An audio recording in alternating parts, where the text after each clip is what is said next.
Assalamualaikum warahmatullahi wabarakatuh. Halo teman-teman, bagaimana kabarnya? Baik-baik saja kan? Pasti baik-baik saja ya.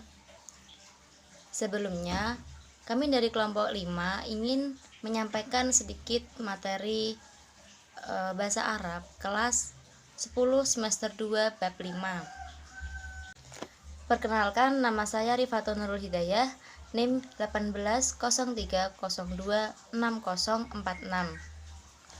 Saya dari PBA 5B. Dan teman saya. Baik, perkenalkan saya Rizkika Nugrahani, NIM 1803026044. Saya dari PPA 5B. Sebelum ke materi, alangkah baiknya kita mengenal profil buku terlebih dahulu ya. Yang pertama yaitu judul buku. Judul bukunya Buku Siswa Bahasa Arab Pendekatan Saintifik Kurikulum 2013. Kontributor naskah Masrukin Devi Aprianto Nasir. Penelaah Haji Dr. Hidayat Fuad Tohari.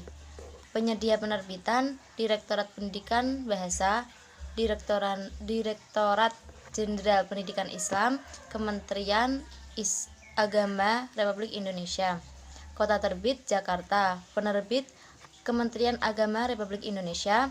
Cetakan ke-1 tahun terbit 2014. Langsung saja saya akan menerangkan bab 5 yang berjudul Al-Mihnah wal Hayah.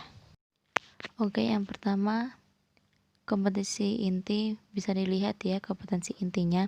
Di sini kompetensi intinya sudah sama seperti KMA 183 yang berisi tentang menghayati, memahami, menerapkan, dan menganalisis.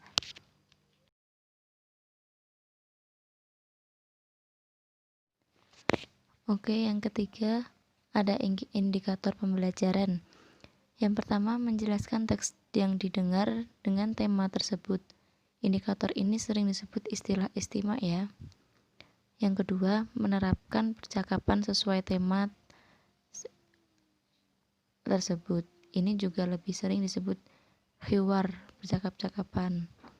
Yang ketiga, menerangkan isi teks bacaan. Biasanya kita disuruh untuk mencari inti pokok dari bacaan tersebut. Yang keempat, menyusun teks tulis. Biasanya ini dilakukan agar kita paham akan tarkib dalam bahasa Arab. Selanjutnya untuk tujuan itu belum sama seperti KMA 183 ya.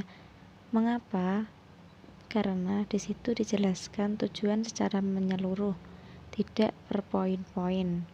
Kemudian di situ juga masih menggunakan kata mampu. Seharusnya menggunakan kata dapat. Nah, baik, dalam buku siswa, buku Durusulullah itu dibuka halaman 76.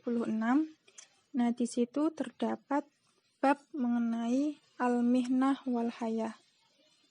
Nah, di situ juga ada beberapa mufradat disertai gambar. Yang pertama ada gambar yaitu al-bai'ah tabi'ul fawakih wal khudor, yaitu penjual yang sedang penjual buah dan sayur. Sesuai ya gambarnya. Kemudian yang kedua itu ada gambar petani yang sedang menanam padi. Al-fallahu yazra'ur ruza. Sesuai ya. Yang ketiga itu gambar az-zabalah yajma'ul kumamah. Sebenarnya itu gambar bisa juga menjadi konteks gambar tukang sapu ya, karena dalam gambar orang itu juga membawa sapu. Nah, yang keempat itu ada gambar at-tabibu yafhasul marid. Sesuai ya. Ada dokter yang sedang memeriksa pasiennya. Nah, yang kelima ini agak kurang sesuai karena apa? Di sini ada gambar sopir. sopir di situ terlihat seperti sopir bus. Nah, tetapi dalam ini kalimatnya asa iku ya tahmilul badai, sopir yang membawa barang. Nah, kalau gambarnya itu kan terlihat seperti sopir yang mengendarai bus. Jadi lebih ke membawa penumpang, bukan dagangan. Jadi gambarnya kurang tepat. Nah, akan lebih tepat jika gambarnya adalah seorang sopir yang sedang mengendarai mobil bak terbuka misalnya, yang sedang membawa beberapa barang di situ. Nah, itu akan lebih sesuai. Yang terakhir itu ada gambar wartawan. As-sohafi yabhasul ahbar. Wartawan yang sedang mencari berita. Sudah ya, sesuai. Nah, di bawahnya juga terdapat banyak mufrodat itu. Ada al-insan, ada ruz, nabatat, dan lainnya. Nah, mufrodat di sini tidak asing lagi untuk teman-teman mungkin. Ada syari, jalan, akhbar, yaitu berita. Ada falahun, petani, tahrij, lulusan, dan masih banyak lagi yang tentunya sudah sering mendengar. Nah, dilanjut di halaman berikutnya itu ada istima, ya, latihan menyimak. Nah, dalam latihan yang pertama itu nanti siswa diminta untuk menyimak, mendengarkan video, bisa berupa video atau audio yang diberikan oleh guru mengenai profesi. Nah, tadrib yang kedua itu menjawab pertanyaan dengan benar. Nah, yang nomor 1 itu ma mihnah Usman, apa profesi Usman? Nah, nanti setelah diputarkan itu harapannya siswa bisa menjawab dengan benar. Begitu sampai soal ke-10. Nah, yang tadrib 3, latihan 3, itu siswa diminta untuk melengkapi kalimat yang belum sempurna itu. Masih ada titik-titiknya. Yang nomor 1, abi titik-titik huwa yazra'ur ruza fil masro'ah. Ya, biasanya yang menanam padi di sawah itu siapa? Pasti kan petani. Nah, jawab saja abi falahun huwa yazra'ur ruza fil masro'ah. Seperti itu sampai soal yang ke-5.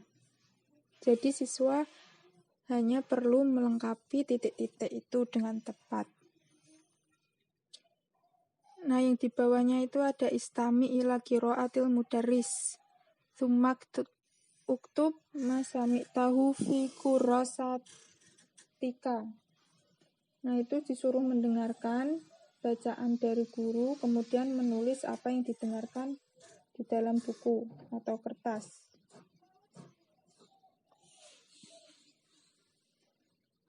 Jadi, misal yang didengarkan, misal abi falahun huwa yasra'ur ruza fil masro'ah, berarti siswa harus menuliskan kalimat tersebut ke dalam buku atau kertas. Nah, selanjutnya halaman selanjutnya itu ada hiwar tentang al-mihnah. Nah, hiwar di sini antara guru dengan Hasan, Husain, Nabilah, Maryam, ya, membahas mengenai profesi. Ini yang pertama ada al-mudarris. Ma mihnatu abika ya Hasan? Apa profesi ayahmu wahai Hasan? Nah, Hasan menjawab, abi falahun ya Ustadz. Huwa yasra'ur ruza wa dzurrah fil mazari. Ayahku seorang petani ya Ustadz. beliau menanam padi dan jagung di sawah. Nah, percakapan itu ada latihannya juga.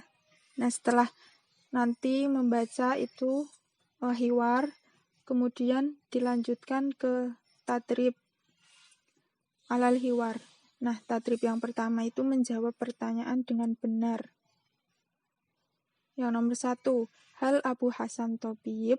Apakah ayahnya Hasan seorang dokter?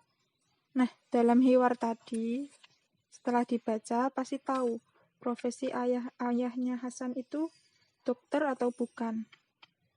Nah, ternyata bukan. Nah, karena ayahnya Hasan seorang petani. Jadi jawabannya la. Abu Hasan falahun. Nah, seterusnya sampai nomor 10. Kemudian tadrib 2. Latihan 2 itu diisi sesuai dengan contoh. Nah, dicontoh terdapat kata mudaris, yadhabu, dan al-madrasah. Nah, di situ sudah jelas contohnya seperti apa, tinggal mengikuti. Jadi nomor 1, misal tajirun, yabi'u, dan asuqi. Jadi kalimatnya abi tajirun, huwa yabi'u ila suqi. Kemudian yang kedua, ummi. Ummi tajirotun, ya tabi'u ila suqi. Dan untuk yang terakhir itu berupa jamak. Aulati tujarun, hum yabi'una ila suqi. Nah, seperti itu. Jadi tinggal mengikuti contohnya. Tadrib yang ketiga yaitu hawil kama fil mithal. Mengubah sesuai dengan contoh. Nah, jelas ya, contohnya bisa dilihat. Berarti nanti menjawabnya harus melihat seperti di contoh. Apa saja yang berubah nanti kalimatnya. Nah, di tadrib 4 juga sama. Melihat contoh. Di situ contohnya ada kata tajirun. Ada soal jawab sederhana itu. Ma mihnatuka, mihnati tajirun. Ma mihnatukum, mihnatuna tujarun. Nah, berarti untuk menjawab soal-soal tadrib 4 ini cukup melihat contoh. Mudah. Diikuti saja contohnya. Nah, di halaman 84 itu ada tarkib mengenai huruf athof. Nah, di buku siswa ini terdapat 8 huruf. Ada wa, ada fa, thumma, au, bal, lakin, la, dan hatta. Nah, yang pertama dulu ada wa.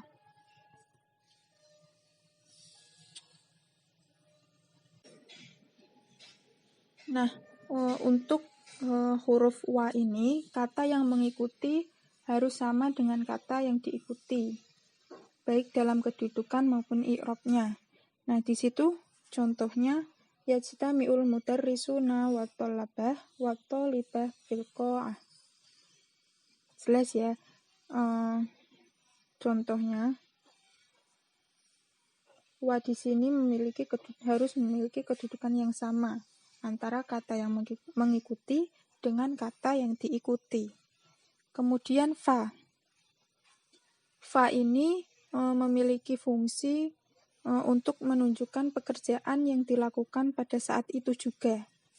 Di sini contohnya, yadkhulu mudirul madrasah al-qa'ah fayusallimu 'alal mad'uwina. Kepala sekolah memasuki aula lalu menyalami para tamu. Nah, jadi sambil masuk juga sambil menyalami. Nah, itu menggunakan fa. Kemudian thumma. Thumma ini untuk menunjukkan pekerjaan yang berurutan, tetapi ada jedanya beberapa saat. Di sini udah ada contohnya. Usolli adzuhra, tsummal asra, tsummal maghriba, tsummal isya. Saya sholat duhur, kemudian asar, kemudian maghrib, kemudian isya. Nah, ini ada jedanya. Tumanya di sini bisa diartikan kemudian dalam bahasa Indonesia. Kemudian au. Huruf au ini dipakai untuk menunjukkan pilihan lain. Nah, kalau di bahasa Indonesia diartikan atau. Di situ contohnya, hal tadhabu ilal madrasah au tabqa fil bait. Apakah kamu pergi ke madrasah atau tinggal di rumah? Nah, atau ini au merupakan kebalikan. Di rumah atau di sekolah. Seperti itu. Kemudian bal. Nah, bal ini untuk melebihkan sesuatu. Biasanya ini dalam bahasa Indonesia diartikan bahkan bisa, tetapi bisa. Contohnya, lastu mudarrisan bal khadiman. Laisa ma'i sayyarah bal darajah. La aktub bal astami. Jangan menulis, tapi dengarkan. Nah, kemudian lakin. Lakin di sini menunjukkan arti yang berbeda dengan kata sebelumnya. Contohnya, lastu khadiman lakin sa'ikon. Nah, hampir sama dengan bal ya, kalau dalam contohnya. Kemudian la. La di sini merupakan lanahi. Maksud saya lanafi. Di mana menunjukkan arti. Kemudian ada materi qiraah. Di situ disajikan bacaan, kemudian siswa dapat membaca dan dapat menjawab soal-soal mengenai bacaan tersebut. Bisa dilihat di layar ya. Baik, materi yang terakhir yaitu kitabah. Di situ disajikan beberapa kata dan siswa diminta untuk mengurutkan menjadi satu kalimat utuh sesuai dengan tarkib yang ada. Dan siswa juga diminta untuk menerjemahkan kalimat dari bahasa Indonesia ke bahasa Arab. Baik, itu tadi penjelasan dari kami kelompok 5. Apabila teman-teman ingin memberikan masukan, silahkan. Dan jika ada yang ingin menyanggah, barangkali dari penjelasan kami terdapat kesalahan, silahkan disampaikan. Terima kasih, sekian dari kami. Kurang lebihnya mohon maaf. Wassalamualaikum warahmatullahi wabarakatuh.